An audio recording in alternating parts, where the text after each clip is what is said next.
seconds. I'm watching the screen. Yeah.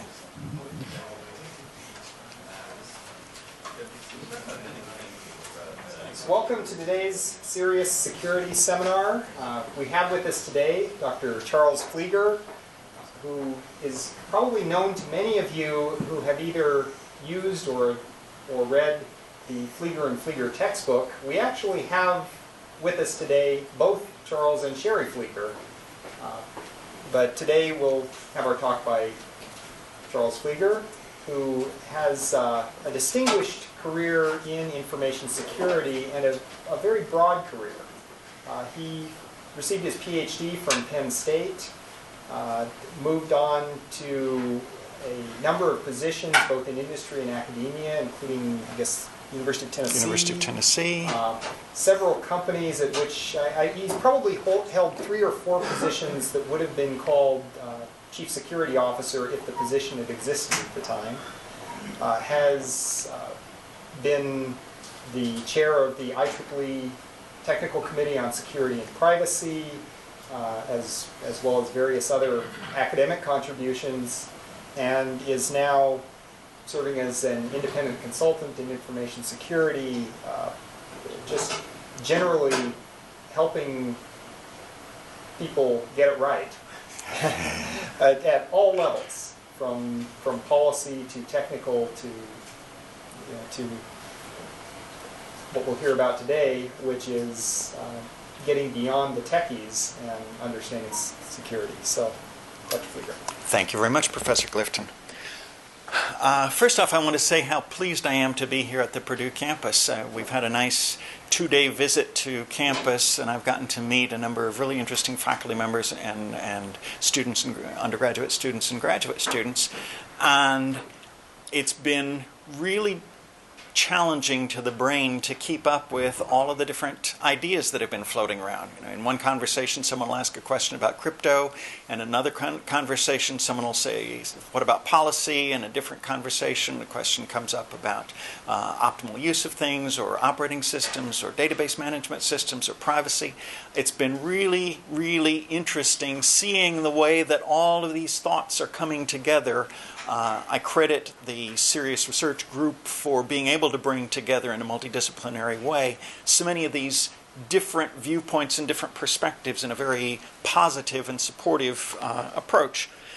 The talk that I'm going to give to you today is not going to be a heavy, detailed research seminar. From the beginning, no false advertising. The approach that I'm going to take is based on my experience. As Professor Clifton said, I did a lot of things outside of academia in companies where I did both consulting kinds of things and internal protection kinds of things. As a consequence, I've dealt with lots of users and lots of people who are responsible for putting together systems, putting together programs, putting together environments for computing use. And what I want to talk about today, then, is some of the dumb ideas that you hear out there. Okay.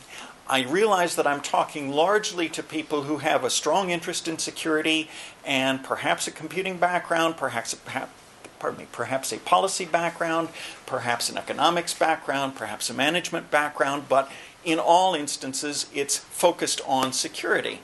And so we, in a sense, are the professionals, the insiders to whom I'm talking today. And what I want to talk about are the other people, the people outside this room, the people who make security decisions without benefit of knowledge. And so I take as my lead on this, there we go.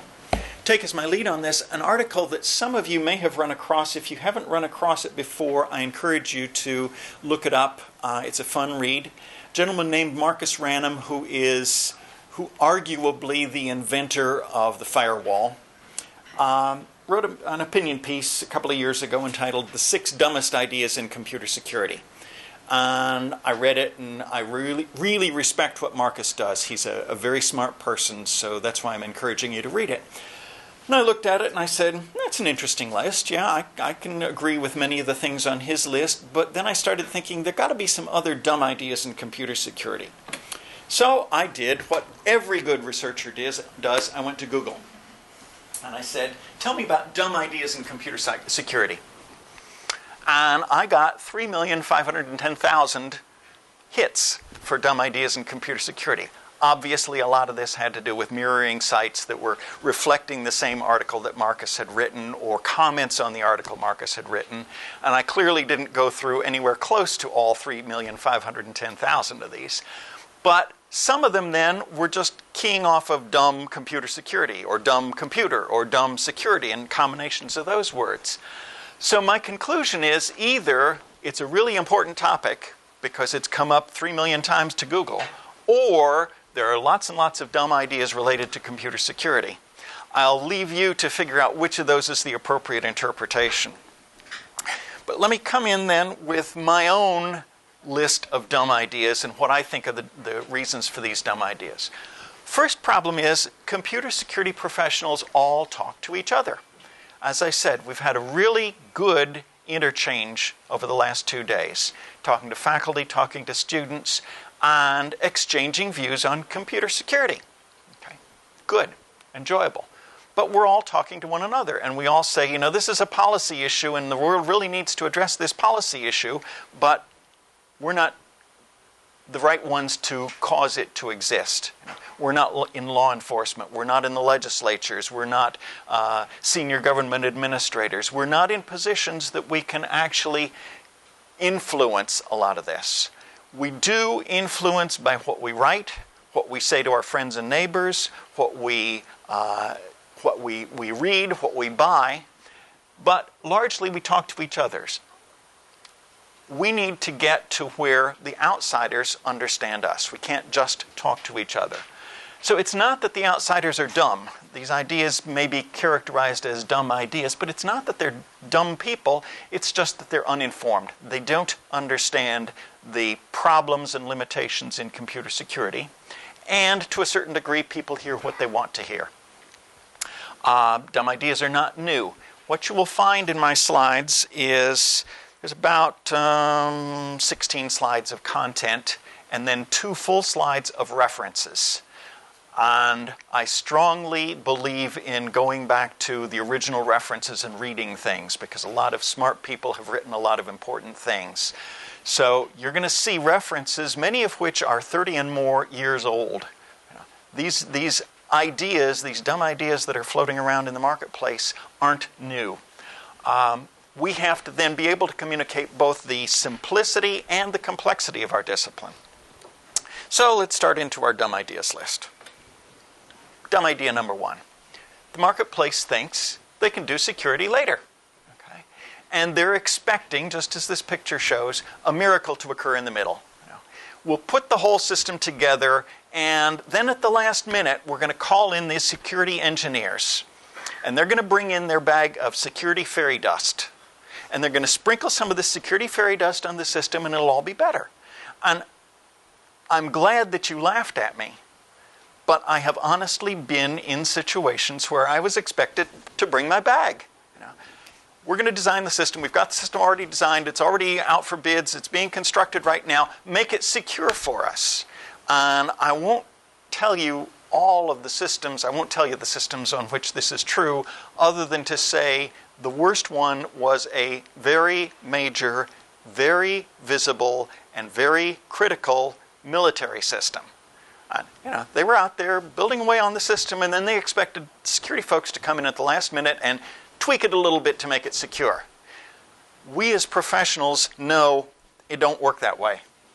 You don't get security unless you think about it early on.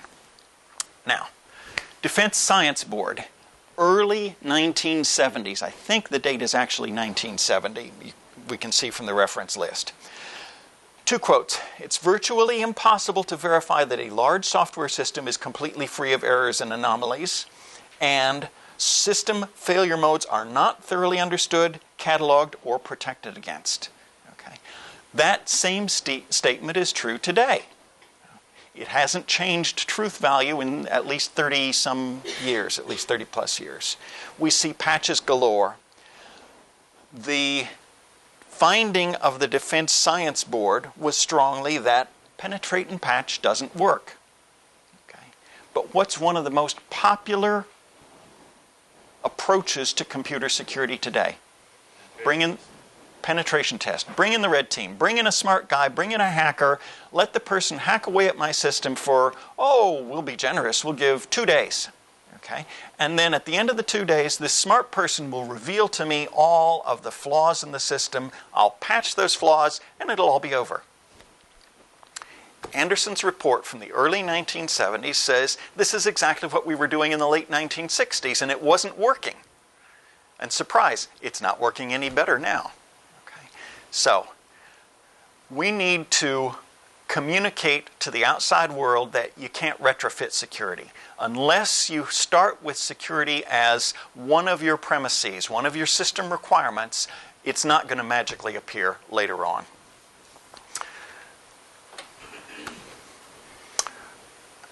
Okay, what's the second fallacy? The second fallacy is we'll do privacy later. I mean, privacy should be easier than security, okay?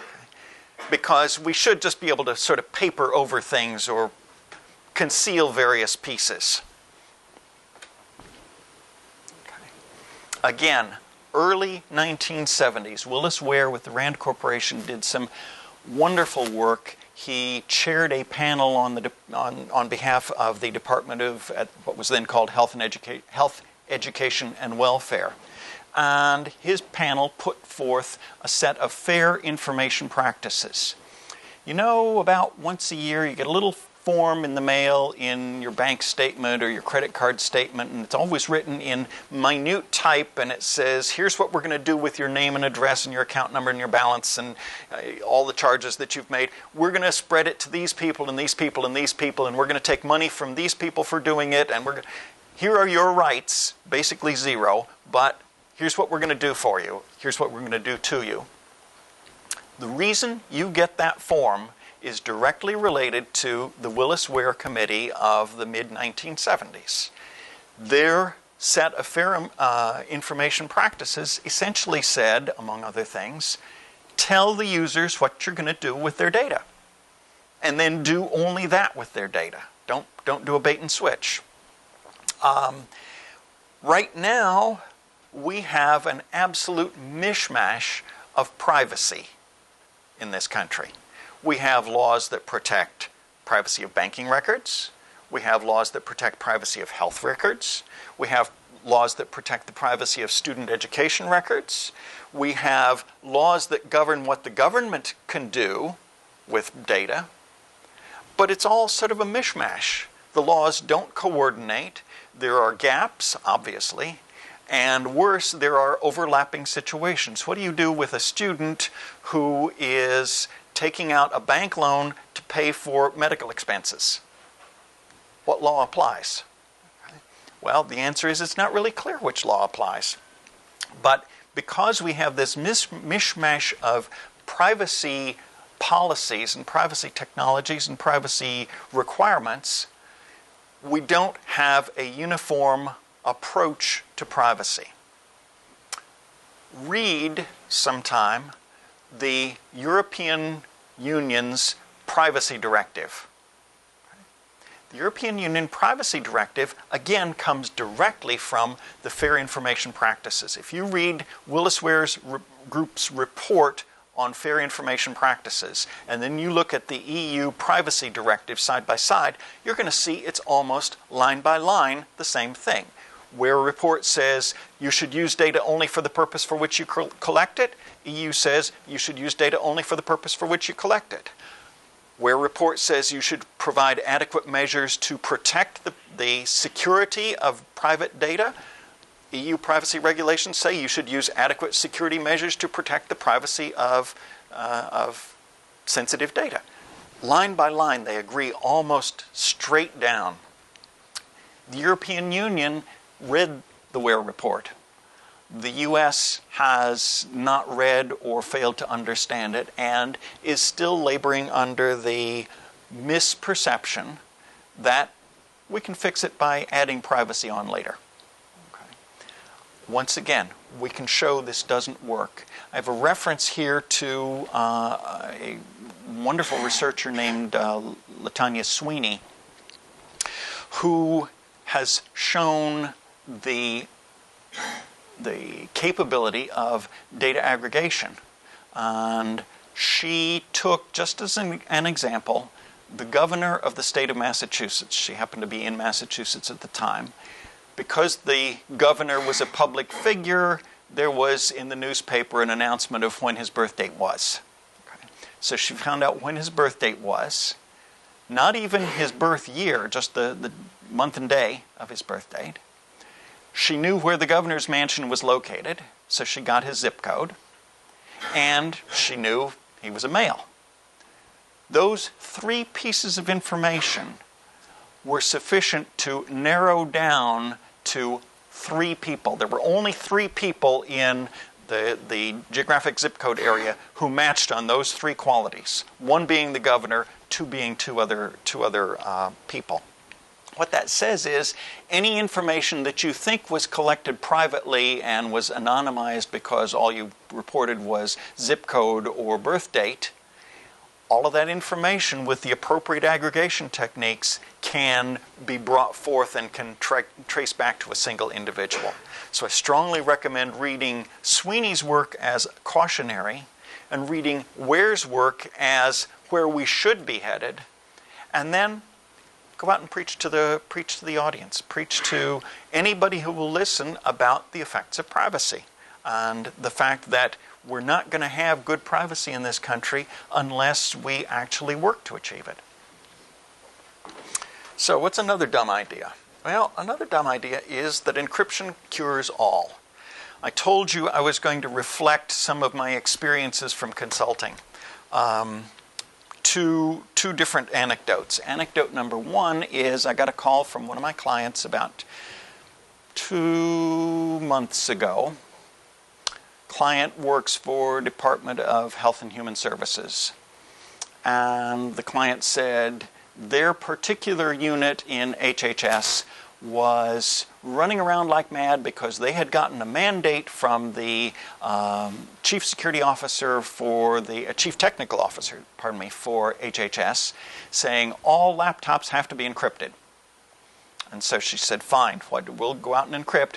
What's the best product? Well, as you well know, there are lots of different products on the market. They do different things. They operate different ways. But I said to her, let's back up a step and let's look at what we're really trying to protect. Well, it turns out that this person was working on a program that had social workers. And the social workers had case files of the people with whom they were in contact.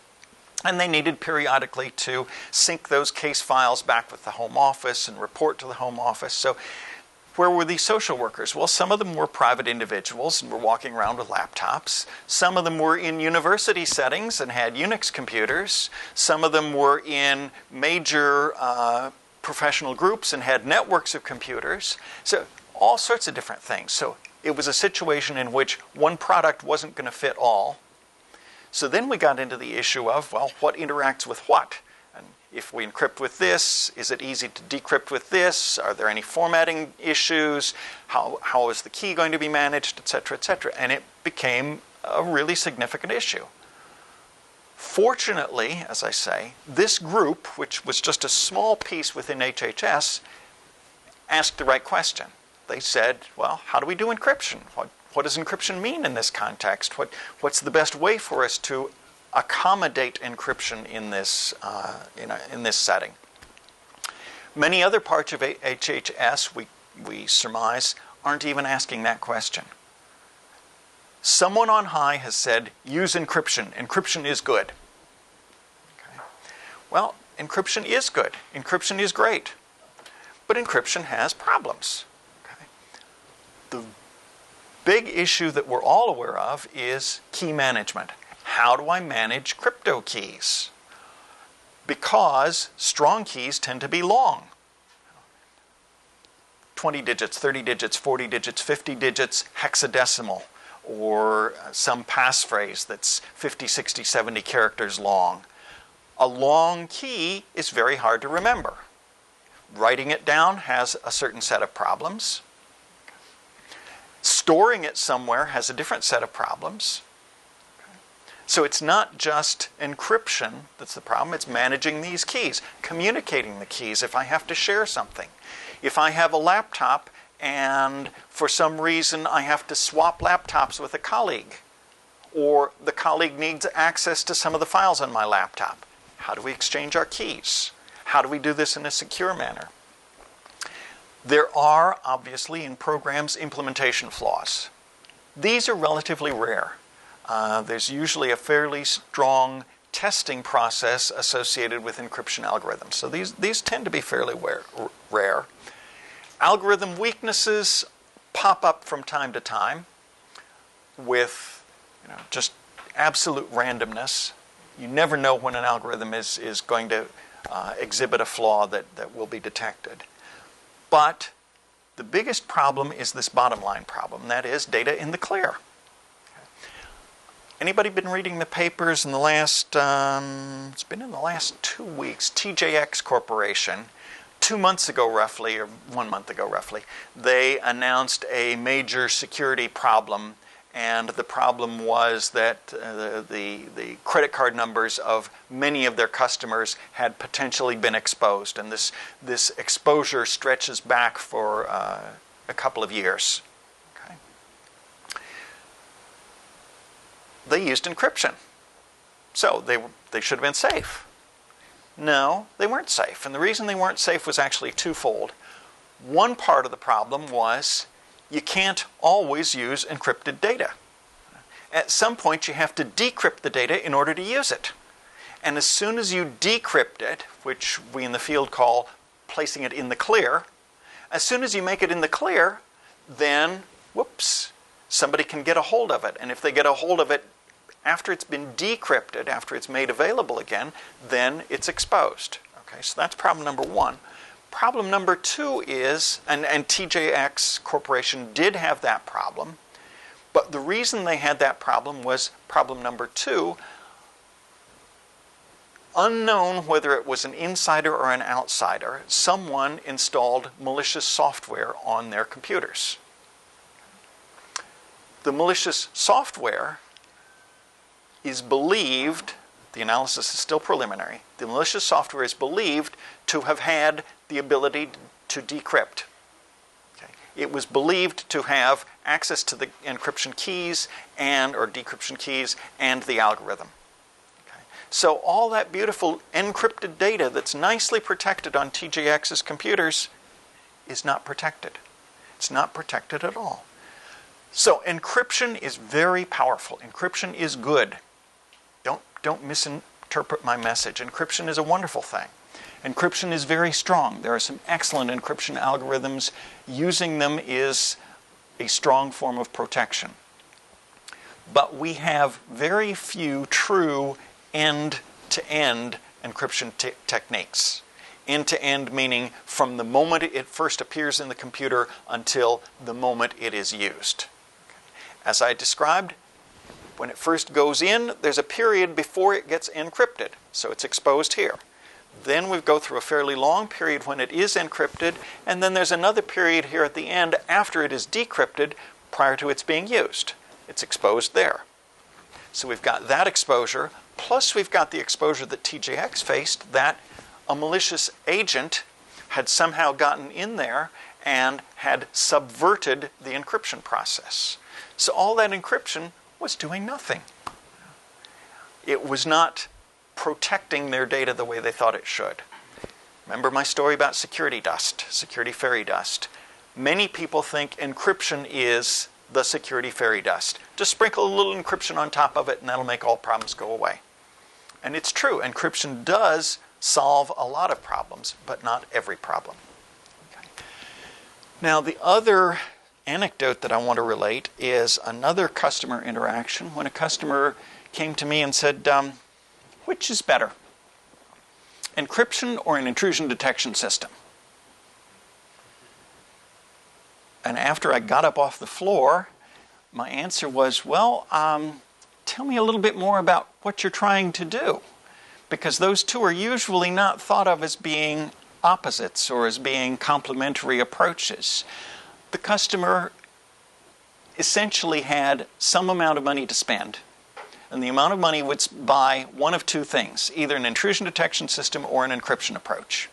And one sales representative had been in and had said, intrusion detection systems are really wonderful, they're exactly what you need to solve your problem. Another sales representative or magazine article or something had said, encryption is the most powerful protection tool that we have available. So to this person, the two were exchangeable, they were comparable. Okay? So it was a valid question to this person, which is better? Should I have encryption or should I have an intrusion detection system?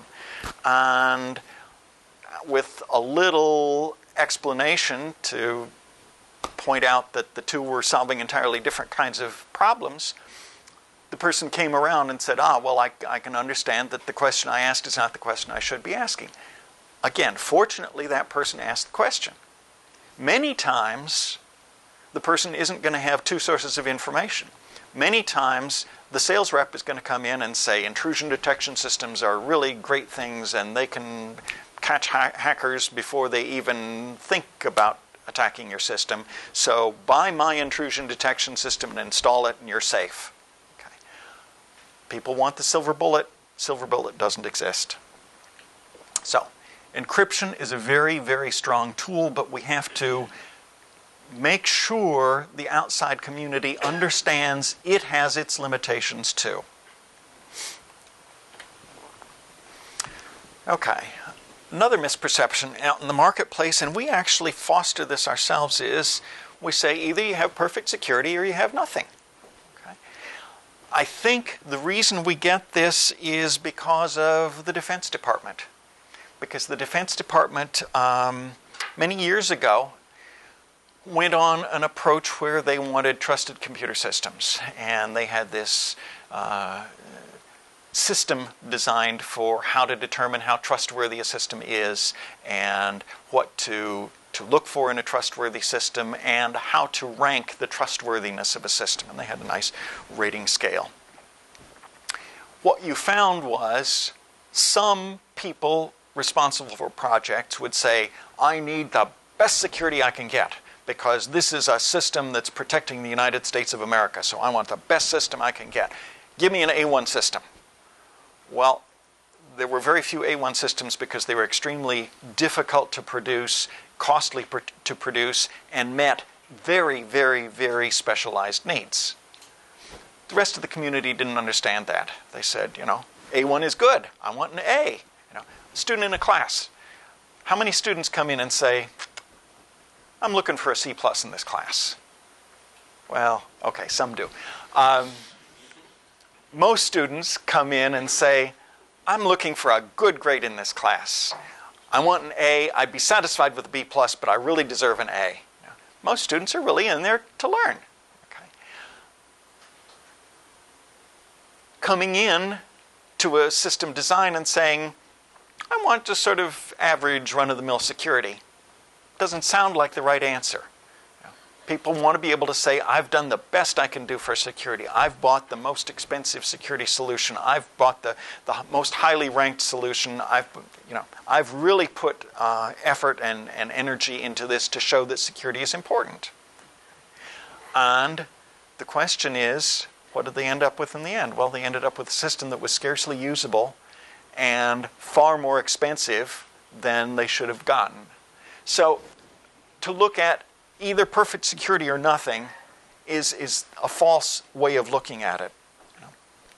If you're riding on a tightrope, yes, you're either on the tightrope or you're not on the tightrope, and the consequences of not being on the tightrope are pretty catastrophic.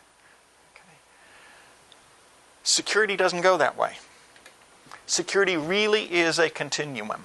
You can have a little security, you can have a moderate amount of security, you can have a whole lot of security. You can have a little risk, a medium amount of risk, a whole lot of risk.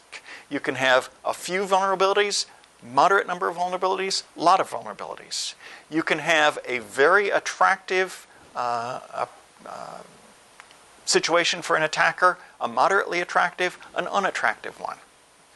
And you need to balance what you're doing against what your capabilities are. So security is a continuum. It is very difficult, if not impossible, to counter all threats. Why? Well, you start doing a threat analysis and the worst scenarios start coming to mind. You call me in to do a threat analysis for you, and I'm going to start talking about planes falling out of the sky and accidentally dropping onto your building. And you'll say, but wait, I'm concerned about security. And I'll say, yes, but the computer that's running your system is in this building. And if a plane just falls onto your building, that's going to do bad things for your computer system. And then I'll mention New Orleans and Hurricane Katrina. And then I'll mention fires. And then I'll mention vandals. And then, I can go through a whole litany of things before I even get to the software.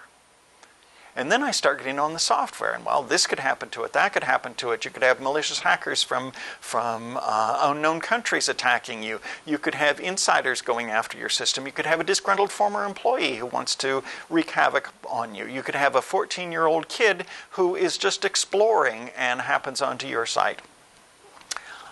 It's going to be impossible to counter all possible threats. So what you really have to do is look at what's a reasonable degree of protection, how much risk remains, and how much risk am I willing to accept. Okay.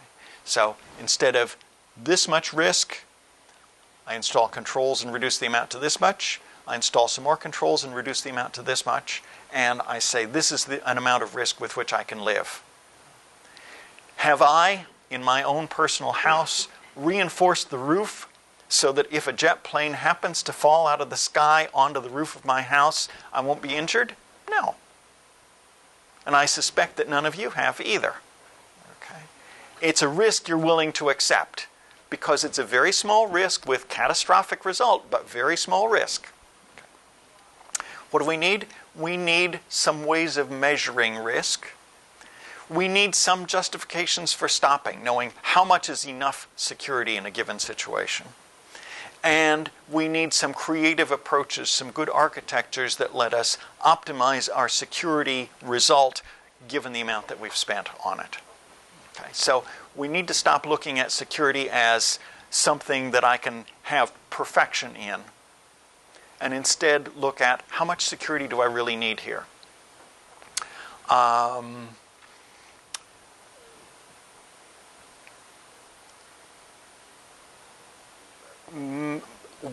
Some of my customers, well, I can go ahead and give you the example. I have a customer in the Department of Labor, and that customer is working with a very, very small system, very low risk system. They get some forms that people fill out. Individuals fill out these forms, mail them in, and on a small number of these forms, and it's a very small number of these forms, there is some personally identifiable information. Okay? Names and social security numbers. Most of the forms have none of that stuff. Most of the forms are just statistical data collected for very good reasons for Bureau of Labor Statistics purposes. Okay. So they've got this system, and it has some security issues. The worst problem is this form actually comes from the IRS. It's a form that companies file along with their taxes, but it's not really one of the tax forms. And it doesn't really have much to do with the IRS, except they are supposed to get some of the data from the form as well. Again, no sensitivity or very, very low sensitivity associated with the system. But IRS gets in there and says, oh, got to have security, got to have lots of security because, the taxpayers' interests are our foremost concern, and so we got to protect this. So until I got in on this, the people who were running this project for the Department of Labor were saying, oh, bad things, got to go out and do this, got to get this, got to check all the employees, got to screen them at the door and make sure that they're not remembering anything that they shouldn't remember once they leave the door from this building, and got to encrypt all of our lines. And they were going wild with protection mechanisms. I'm a taxpayer, as most of you are too. And all I could see was a whole bunch of my tax dollars kept going into the protection of this system that really didn't deserve protection. So I characterize my role in this system as keeping the security requirements sensible. If you can believe it, I'm a security professional and I'm saying, no, don't do that. Don't do that for security reasons. Ignore that. That's not a problem. Don't spend money to protect that. Don't worry about it. Focus on this. Yes, that's worth doing. Protect it this way. Do this. But don't spend exorbitant amounts of money. So security is a continuum. And what we have to do is get to where we can understand what is the risk, what is the threat, how much am I controlling, how much remains afterwards, and am I comfortable with that amount of remaining risk? And if I'm not comfortable, then I want to apply more controls. And if I am comfortable, then I should leave it alone at that point. You may not be able to tell from this picture exactly what it is. It's the Tour de France from a couple of years ago. Lance Armstrong is wearing the yellow jersey. He's on the ground. Jan Ulrich is the one in the turquoise jersey to the right of the picture. And what's happened is Lance Armstrong is coming along racing on a fairly flat surface. So he's going at a pretty good clip. And there are pedestrians, as you can see, all along the side of this, and they're cheering on the cyclists as they come along. And one of these pedestrians had a bag and was just sort of standing out on the side there with the bag apparently out into the road surface. And as Armstrong came along, something on his bike, I don't know if it was the handlebar or a pedal or what, caught the bag, and that was enough to pull Armstrong over and pull over another cyclist who then crashed into Armstrong. And you see Ulrich coming along on the side, avoiding this crash. Tremendous crash, could have cost Armstrong the Tour de France. It did not cost him the Tour de France. He got back on his bike in almost no time at all and made a marvelous recovery on this. But what does this have to do with computer security? Well, it has to do with separation. In most sporting events, you have spectators and you have competitors. And you have a stadium, for example, where the football players are all out in the middle and the spectators are all up in the stands. And we keep those two separated for good reason. Okay? We don't want the spectators down on the field coaching. We don't want the spectators down on the field to receive a pass themselves. Okay? So we want separation. But the marketplace in computing doesn't understand the value of separation. Let me give you a history lesson. History lesson is, back in the 1970s, IBM had big behemoth mainframe computers. And they had two hardware-enforced memory states. That means, or two hardware-enforced execution states. And that means that some programs could do some things, other programs could do all of those things and more. So the system that enforced protection ran with higher privilege, and the ordinary user programs ran with lower privilege. DEC doubled this. They said, we're going to produce 4 hardware states. And they ultimately assigned 3 of them to the operating system and 1 to the user. Okay. There was a novel design in the late 1980s by a consortium of Intel and Siemens where the number of states was going to be something like 2 million, if I remember my numbers correctly. I think it was 2 to the 31st separate states. And I was about ready to lead a project to figure out how you take advantage of 2 million different states of execution, hardware enforced, and build an operating system that would take advantage of that. The project died for a bunch of unrelated reasons, but it would have been an interesting challenge. I think 2 million is probably more than you need. 2 is probably on the low end, and IBM, as a matter of fact, improved on that 2 and went to 4 as soon as they went virtual, and had some other tricky techniques to split up the number of states even further than that. So in sum, what was happening is the operating system vendors were saying, we need to have separation. We need to protect our most critical applications and most critical parts of the system from things that are less critical. Now, why do we have a problem with Trojan horses today? Because the IBM PC and its clones and the Apple both run or are only starting to get away from single-state hardware. That says any Trojan horse can do anything on the machine. There is no protected space. So any Trojan horse that you pick up from anywhere is not separable. In 2007, we're only starting to get back to the notion of two states of execution. So we had a good idea in 1970, which 37 years later, we're only now coming back to. Okay.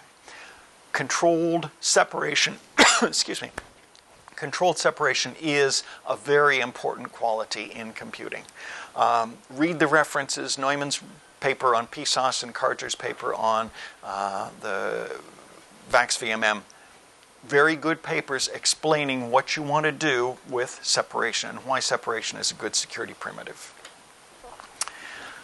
Final fallacy. It's easy, we can do security ourselves. I can't tell you how many customers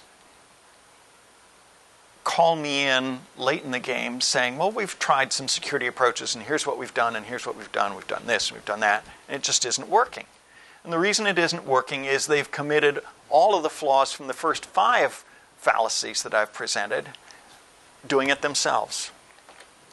Okay. We all know that program complexity does inhibit security. The more complex it gets, the harder it is to secure it. A quote from Turing was, this would be the 1950s, by the time machines are able to do such things, we shan't know how they do it. And I think we've gotten to that state very clearly with most of our modern computing devices. We don't know what they do. Applications, utilities, infrastructure, and operating systems are all mixed together in the same memory space. Web data delivery, excuse me, web data delivery, display, and fetch are mixed so that the web is able to broadcast to you a piece of code that you should run on its behalf. Sony and its rootkit is another example of you don't know what's going on. You put in a CD, you think you're just playing a CD on your computer, and yet it installs a piece of software. And we're getting the IP stack in all sorts of things, telephones and thermostats and refrigerators. Too much computing in my mind. But read the references. Okay, so what do I say are the smart ideas in computer security? First is we can help. You know, we security professionals, those of you in this room who are going to go out and do something in security in your professional careers, keep in mind some of the comments that I've made today. Keep in mind that security isn't easy, that privacy isn't easy, that you don't add them in at the last minute, that you have to be very diligent in how you do it. Beware the widget du jour. Beware the silver bullet, the solution that's going to fix everything, because it's not going to fix everything. It's going to complicate matters. And finally, recognize that even well-known failings still fail. You know, look at the examples that I cited from the 1970s, things that were known to be harmful in the 1970s. They're still harmful today. Single-state architecture, we got away from that in the early 1970s, and then we got back to it in the 1980s when the PC first appeared on the market, and we're only now getting away from it again. Okay. So we need to recognize what has failed in the past and be able to take steps that will protect us in the future. Okay, so my summary idea is you as computer professionals or as people who will become computer professionals are going to go out in the world and you're going to interact with non-computer people. And certainly non-software people and certainly non-computer policy people. When you do, keep in mind some of these messages. Realize that those people out there think security is easy. little security fairy dust will fix everything, or pass a law on privacy and that'll protect us all from everything that we need. Use encryption, just a little encryption, that fixes it. It's true, a little encryption does a lot of good. It's not the whole picture. It's true, some security solutions can be retrofitted. Some are designed to be retrofitted, but not all. So keep in mind the lessons that I've mentioned here, and at the same time keep in mind the references that I've pointed to. Now I'll put up the slides of references. There, as I say, are 2 slides. I'll leave those up for a minute, and at the same time I will invite questions from anybody in the audience who happens to have a question on my talk. We have about 4 minutes for questions. Have any questions? Yes. Do you believe that there has been a lack in academia towards studying things like that? Because, I mean, I see people on continuous basis, either in Purdue or in any other organization, they focus on techniques for coding, they focus on networking, they focus on the technology itself, but they don't focus on the people and the behavior of people and the behavior of organizations. So do you think there's a big lack of that in academia, and would that help illustrate these problems in a scientific manner? That's an excellent question. I thank you for asking it. It's a very thoughtful question. I don't think that's a failing of academia. Let me phrase it in a positive sense. I told you I've been very impressed by coming here at Purdue, and one of the things that impresses me is the CERIAS Institute, which has been able to bring together people from different disciplines. Not everybody in there is a networking engineer. Not everybody in there writes code for a living. Okay? And what they're doing is bringing in different philosophies, different viewpoints, different approaches to do exactly what you say. To look at the policy issues, to look at the ethical use issues, to look at the ease of use issues, to look at profiling issues. Okay? And your question is very well put. There's a tremendous emphasis in all of computing education on the fun stuff. And to a lot of students, the fun stuff is writing code, operating systems, networks, compilers, databases, that's the fun stuff. And some of these other areas, such as the policy issues, such as the ethical issues, those are less attractive to students, so departments may not offer them as courses. They may not work them into courses in appropriate places. So I think your question is a perfectly valid question. I don't see it as much as a failing of academia as just this is the direction computer science education has taken. And organizations like CERIAS are doing a great job of pulling together other professionals into the mix. Good question. Yes? Yeah, can you comment a little bit on your perspective of that whole quantification of risk management was on an earlier slide. So my background is in data. And so you could have a loss of that data, which can be translated into a dollar cost, either impact to business or cost to reproduce the data. Yep.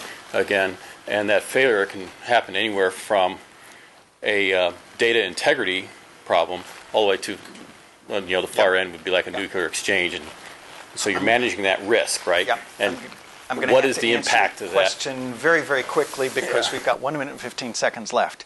The question is, comment on risk. The answer that I have to give you is risk is very, very hard to measure. What we'd love to have is nice quantitative data. Insurance companies have great quantitative data on life expectancy and things that occur frequently. But computer problems occur infrequently enough that it's difficult to bring together a big enough base of data to determine risk values accurately. Add to that the fact that many computer security incidents aren't reported, so getting this collection of data is really difficult. I agree risk analysis, risk measurement needs to occur. It's a very difficult thing to do. The best approaches that I have seen have been the more subjective or fuzzy approaches. Instead of saying your risk level is 68%, say your risk level is medium to medium high, which isn't as satisfying and may not give proper guidance, but that may be where we have to work for a while. And I want to thank you all. We're out of time. I'd like to thank Dr. Pfleeger.